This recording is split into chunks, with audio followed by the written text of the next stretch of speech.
आम तौर पे हम सबके घरों में कोई एक बड़ा भाई बहन या कोई एक ऐसा फैमिली मेंबर होता है जिसके पास हम पूरे महीने के खर्चे के पैसे जमा करवा देते हैं।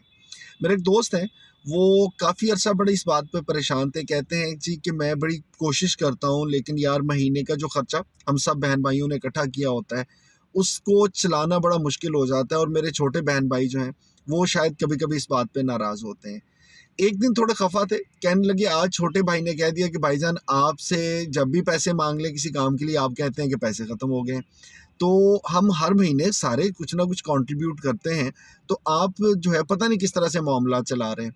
तो कहते हैं जी कि तंग आके आज मैंने अपने भाई को कह दिया है कि अगली यकम तारीख आएगी, मैं पैसे आपको दूंगा, बाकी सारे अपना हिस्सा तुम्हें देंगे और घर का खर्चा आज के बाद तुमने चलाना है।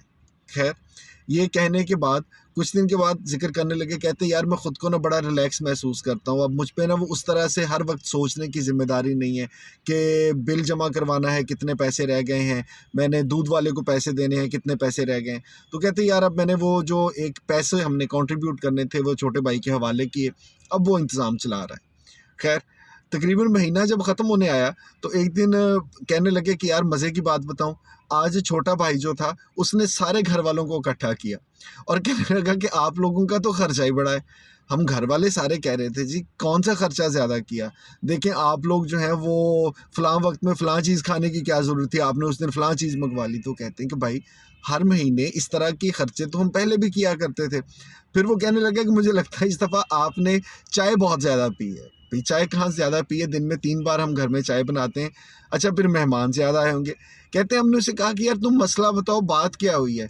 तो वो कहने लगा कि मैं जनाब पूरी कोशिश के बावजूद पैसे बचाने की कोशिश कर रहा हूँ और मुझे लग रहा है कि इस महीने का खर्चा पूरा ही नहीं होगा। अभी 1 हफ्ता बाकी है और पैसे तो तकरीबन ख़त्म हो गए हैं।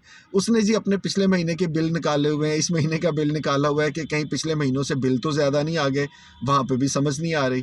ख़ैर करते-करते 3 दिन के बाद छोटे भाई ने बड़े भाई से माज़रत की और सारे घर वालों को ये बुला के कहा कि भाई आज के बाद ये खर्चा आपने चलाना है, मैं जितने पैसे दे रहा था मैं देता रहूँगा, ये ज़िम्मेदारी मैं अदा नहीं कर सकता।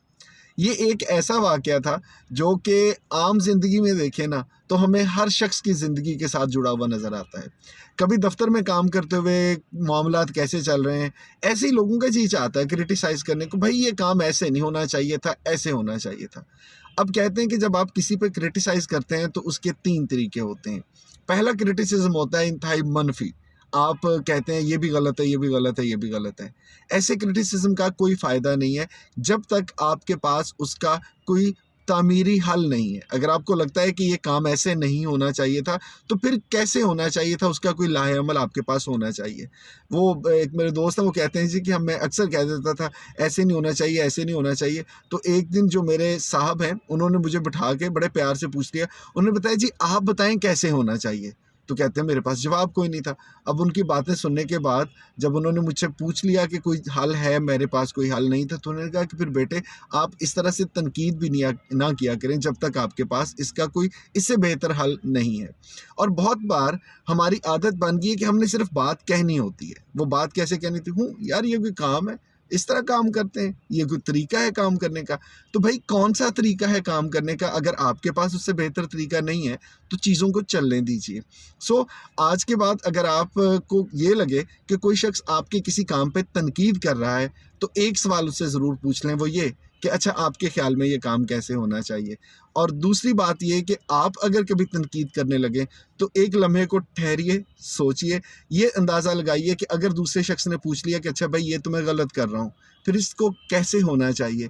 अगर आपके पास उसका कोई मुस्बत हल नहीं है, तो उस तनकीद से गुरेज़ कीजिए, क्योंकि तनकीद बराए तनकीद ये सिर्फ़ आपके मेरे दिमाग में एक मनफ़ी सोच लेके आएगी, इसका किसी की ज़िंदगी पर कोई मुस्बत असर नहीं होगा। सो तनकीद कीजिए लेकिन तामीरी।